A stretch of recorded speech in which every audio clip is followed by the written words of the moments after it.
এক নম্বর হাদিস শরীফ قال النبي صلى الله عليه وسلم أهل دينك يكفيك العمل القليل হাদিস শরীফের অর্থ হযরত নবী করিম সাল্লাল্লাহু আলাইহি ওয়াসাল্লাম বলেছেন ইমানকে কাটি কর অল্প হলে আযাবের জন্য যথেষ্ট হইবে।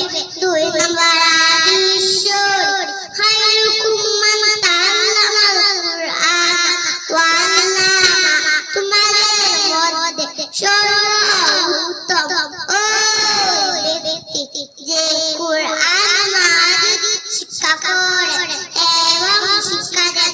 তিন নম্বর হাদিস শরীফ তালাবুল ইলমি ফারিদাতুন আলা কুল্লি মুসলিম ইলম তলব করা প্রত্যেক মুসলমানের উপর ফরজ।